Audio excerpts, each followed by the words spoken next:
गरीब किसानों का शोषण करती है भाजपा सरकार, मेधा पाटकर। एडिटर अरुण शर्मा, जनपद सीतापुर। पिसामा कस्बे के नलकूप विभाग गेस्ट हाउस परिसर में अमृत महोत्सव के दौरान नर्मदा बचाओ आंदोलन की प्रमुख मेधा पाटकर ने संबोधित करते हुए कहा, प्रधानमंत्री नरेंद्र मोदी पर प्रहार करते हुए मेधा पाटकर ने कहा कि उनकी सरकार झूठे वादे करती है। भाजपा की सत्ता चंद मुट्ठी भर कारपोरेट्स के हाथ में रहकर काम कर रही है। भाजपा सरकार सिर्फ अडानी एवं अंबानी को लाभ दे रही है। मौजूदा वक्त में देश का किसान बदहाल होता जा रहा है। उन्होंने कहा कि प्रधानमंत्री नरेंद्र मोदी ने बड़े बड़े उद्योगपतियों के कर्ज माफ किए, लेकिन किसानों को कोई राहत नहीं दी। उद्योगपति कर्ज लेकर बाहर चले गए, जिनकी जिम्मेदारी सीधी देश के प्रधानमंत्री नरेंद्र मोदी को जाती है। उन्होंने योगी सरकार पर हमला बोलते हुए कहा कि उत्तर प्रदेश में महिलाओं और बालिकाओं पर अत्याचार, बलात्कार जैसी घटनाएं हो रही हैं। उत्तर प्रदेश की सरकार आतंकवादी सरकार है। भाजपा सरकार ने निष्कलंक एवं निष्पाप लोगों को नागरिकता के नाम पर मार डाला। समूचा उत्तर प्रदेश अपराध का गढ़ बन चुका है। सरकार के खिलाफ आवाज उठाने वाले लोगों के मकानों पर बुलडोजर चलवाया जा रहा है, उन्हें निर्दोष जेल भेजा जा रहा है। उन्होंने कहा, जब अन्याय कानून बन जाए तो संघर्ष कर्तव्य बन जाता है और इसी कर्तव्य का पालन करते हुए न सिर्फ अपने अधिकार और हक बल्कि पूरे मानवीय समाज, पर्यावरण और प्रकृति को बचाने की लड़ाई लड़ते रहेंगे। आज देश में जल, नदी, जंगल और जमीन बेचा जा रहा है। केवल नर्मदा बचाओ का नारा नहीं, देश बचाओ देश बनाओ। इसलिए हमारा जन आंदोलनों का राष्ट्रीय समन्वय बना है, जिसमें संगठन भी है और हम लोग संयुक्त किसान मोर्चा के भी साथ हैं। शुरुआत से ही आंदोलन या शुरुआत में कुछ और कार्यक्रम करके बाद में आंदोलन का रूप लिया? कभी भी हम लोग सीधे संघर्ष पर तो उतरते नहीं। बाबा साहेब अम्बेडकर ने जो सीखो कहा है, वो सीख केवल चार दीवारों के बीच शाला में नहीं है, वो कार्य में ही।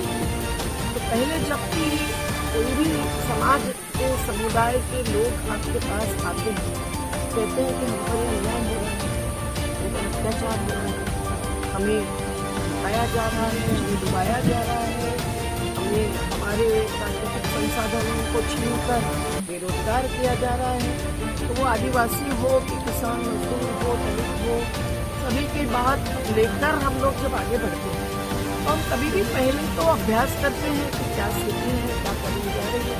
सरकार से सवाल करते हैं। जो सरकार संवादशील होती है, जैसे पूर्व की दिल्ली के केंद्र में बैठी हुई सरकार हर बार संवाद करती है। संवाद से पेट नहीं भरता। अगर संवाद में भी जवाब नहीं मिले तो फिर संघर्ष में उतरना पड़ता है। और संघर्ष क्या होता है? हम तो अहिंसक सत्याग्रही कई रूप में संघर्ष करते हैं। तो लोगों की जनशक्ति जब सरकार के सामने जाती है, सवाल करती है, जवाब नहीं मिलता है, तो कानूनी और मैदानी शुरुआत आपने मध्य प्रदेश से किया, ये देशव्यापी कब से आंदोलन? नर्मदा बचाओ आंदोलन तो महाराष्ट्र से, महाराष्ट्र के पहाड़ी पट्टी में आदिवासी है, मध्य प्रदेश के पहाड़ी पट्टी में आदिवासी है, गुजरात के पहाड़ी पट्टी में आदिवासी। ये तीनों राज्यों के नर्मदा के 214 किलोमीटर का जलाशय बनाने के लिए जो बांध बनाए गए, उस बांध को नहीं मंजूरी दी गई थी, नहीं बांध के सामाजिक पर्यावरणीय असरों का अभ्यास हुआ और विश्व बैंक से 5% कुल खर्चे का लिया और उस समय वो खर्चा बताते थे 4,200 करोड़। अब उन्होंने खर्च किया है 55,000 करोड़ से ज्यादा और बांध का लाभ भी नहीं मिला है। अब मध्य प्रदेश और गुजरात के बीच में भी झगड़ा है, महाराष्ट्र और गुजरात के बीच में भी विवाद है और जिनके लिए इन्होंने बांध बनाया, जिसके कारण ये मध्य प्रदेश के 193 गाँव, महाराष्ट्र के 33, गुजरात के 19 गाँवों को डुबाने जा रहे हैं और अभी करीबन 178 गाँवों को कम अधिक डुबा दिया है, पहाड़ के जंगल को। लेकिन वो सब इन्होंने तय किस आधार पर किया, ये सवाल। और इसीलिए जब विश्व बैंक को हमने पैसा सवाल खड़ा किया, तो विश्व बैंक ने एक अंतर्राष्ट्रीय, एक जज थे कनाडा के, एक यूनाइटेड नेशंस के संयुक्त राष्ट्र संघ के अधिकारी अध्यक्ष थे, एक मानववंश शास्त्रज्ञ, पर्यावरणविद, इनकी कमेटी बनाकर इसका जो अभ्यास किया, उन्होंने साफ कहा कि ये विनाशकारी बात है, ये अवैध रास्ते से ही पूरा हो सकता है और विश्व बैंक ने इसका पैसा रोक दिया। लेकिन सरकार ने नहीं रोका, वो आगे ही बढ़ते गए। तो जब डूब आई तब जल सत्याग्रह किया 1990 से 2000 तक। हर बरसात में वहाँ सत्याग्रह चलता था, देश भर के साथी आते थे। पर पानी जब चढ़ता था तब हमारे आदिवासी कार्यकर्ता हम सब लोग पानी में खड़े रहते थे। पुलिस खींचकर जब यहाँ तक पानी आता था तो खींचकर जेल में डालते थे। ये सब प्रकार के उपवास हुए, दिल्ली में हुए, भोपाल में हुए, मुंबई में हुए। ये सब आंदोलन इस प्रकार से चलता है। लेकिन ये निश्चित कि जो सवाल लोगों ने उठाए, जिस पर अभी एक किताब लेके आई हूँ, तो हमारे 18 ऐसे स्थानीय नेता, इसमें ऐसी महिलाएं थी, हैं मतलब किसान हैं, उनके सबके मुलाकातें का एक किताब छपी है।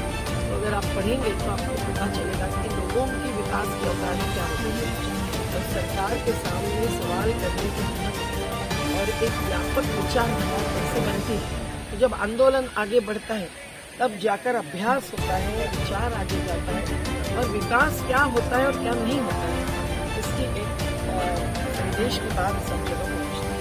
इसीलिए देश में भी जहाँ जहाँ विस्थापन होता है, न केवल बांधों में, शहरी गरीबों के 75,000 घर पूरे थे। तब हमारा घर बचाओ घर बनाओ आंदोलन शुरू हुआ और हमने वहीं के वहीं बस्तियों को फिर से दिखाया, पुलिस गवाह रही। तो इस प्रकार से एक एक जगह की बात विकास के विरोध की नहीं, विनाश के और जगह जगह आज भी जो 2013 का कानून हमारे संघर्ष के बाद बना, उसका पालन नहीं हुआ।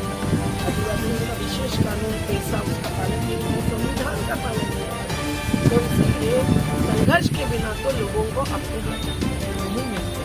और ये केवल नर्मदा तक सीमित बात नहीं है, सभी नदियों की है, समुद्र किनारे के मछुआरों की है, शहरी गरीब बस्तियों की है। तो हर जगह गाँव को अपने संसाधन बचाने के लिए, अपने अधिकार के लिए लड़ना पड़ता है, गरीबों को, शहरों को। नर्मदा बचाओ आंदोलन में आपको पूर्णतः सफलता मिली कि आगे 50,000 परिवारों को पुनर्वास मिला, इसमें से 20,000 परिवारों को जमीन का हक मिला। जिनको जमीन नहीं दी उनको 5.5 लाख रुपए दे रहे थे, जिसका हमने भ्रष्टाचार निकाला। तो 1589 फर्जी रजिस्ट्रियां हमने साबित की और बाद में सुप्रीम कोर्ट में ये फैसला मिला कि 5.5 लाख में कैसे आप इनको निपट रहे हो। 5 एकड़ सिंचित जमीन का हक है तो आपको 60 लाख देने पड़ेंगे। अभी भी 200 लोग बाकी है, 900 लोगों को 60 लाख मिला है। अभी भी कुम्हारों को कुछ जमीन मिलनी बाकी है, पर सबका अधिकार हमने कागज पर लाया है। हमारी मछुआरों की सोसाइटियाँ मध्य प्रदेश में 31, महाराष्ट्र में 31 भी है। जलाशय में हम ठेकेदार बनने आने वाले हैं, तो वो अधिकार मिला। पर मध्य प्रदेश में संघ स्थापित हुआ है, रजिस्ट्रेशन बाकी है। महाराष्ट्र में मिल गया, मदद मिल गई। तो ऐसे हर एक राज्य की अपनी कहानी है। गुजरात में भी ऐसे बसाते हैं जहाँ पीने के पानी की गंभीर समस्या है। सैकड़ों लोग हैं जिनको जो पात्रता के उसके अनुसार लाभ मिले। पर मुख्य बात यह है कि बांध के नीचे के गुजरात के मछुआरे और किसान भी आज हैरान हैं। आज अभी पानी पहुंचा है 135 मीटर के ऊपर, हो सकता है उससे भी आगे गया हुआ है, और वो पानी के लिए इनको गेट खोलने पड़ते हैं। पर फिर नीचे के लोग जो या तो सूखा भुगतते हैं बाकी महीनों में और बाढ़ आती है तब बाढ़ भुगतते हैं, और उनका पूरा मत्स्य व्यवसाय बर्बाद हो रहा है। अंकलेश्वर, भरूच जैसे जिले के कुछ गांव डूबने आते हैं। तो गुजरात सरकार जो मान ही नहीं रही थी हमारा कहना, तो सब हुआ है। नर्मदा को रोक दिया है तो समुद्र अंदर आ गया है, क्योंकि नर्मदा समुद्र को रोकती है, हर नदी समुद्र को रोकती है। तो समुद्र अंदर आया 80 किलोमीटर नदी के अंदर, वहां तक का पूरा पानी खारा कर दिया, खेती खारी कर दी, कुएं के पानी खारे कर दिए, सब जो असर है। और कच्चे के लिए ये सब हुआ, तो कच्चे के कैनाल का उद्घाटन अभी मोदी जी ने जाकर किया और 24 घंटे बाद वो कैनाल टूट गया। तो वहां भी पानी कंपनियों को दिया है, शहरों को दिया है। इसलिए मूल योजना बदलकर इन्होंने गुजरात के भी लोगों को फंसाया है। ये अपने आलेख में लिखा है भारतीय जनता पार्टी के भूतपूर्व मुख्यमंत्री सुरेश मेहता जी। उस आलेख का टाइटल ही, हेडिंग ऐसा है कि 6 करोड़ गुजरातियों को फंसाया है। ये सब बात अभी खोल हुई है, पर उनका ध्यान अभी केवल पर्यटन पर है। ये नर्मदा में कोई क्रूज चलाना चाहता है एक सांसद, हम उसका विरोध कर रहे हैं तो हम पर झूठे आरोप लगाते हैं। अवैध रेत खनन चल रहा है, इसमें अधिकारी और सब शामिल हैं। 7 साल केस लगी, 7 नहीं 4 साल, और सभी इसके ऑर्डर मेरे हाथ में आई, खुद चलाई केस, लेकिन ये मानते नहीं। आज सभी नदियों की बर्बादी यमुना से लेकर नर्मदा तक इसी कारण है, क्योंकि रेत निकालेंगे तो नदी का भूचक्र, भूजल चक्र सूखता जाता है और कैंसर ग्रस्त या टीबी ग्रस्त जैसी हालत होती है। तो ये सब कैसे भुगतेंगे घाटी के लाखों लोग। 1 लाख चौरस किलोमीटर की घाटी, ये कह रहे हैं अभी उसको केंद्र शासित प्रदेश बनाएंगे, ऐसी वार्ता चल रही है। तो नर्मदा बचाओ मानव बचाओ, ये दोनों हमारा नर्मदा बचाओ, मानव बचाओ, नर्मदा बचाओ, मानव बचाओ। और इसको दबाने के लिए जो नई चुनौतियां हम खड़ी करते हैं, तो दबाने के लिए हम पर झूठे आरोप लगाए, इसके पीछे कौन है हमको मालूम। तो इसीलिए उसका जवाब करारा देना ये भी हमारे हाथ में है, और उनके हाथ में ईडी और राजनीतिक डंडे होते हैं, तो कब चलाएंगे पता नहीं।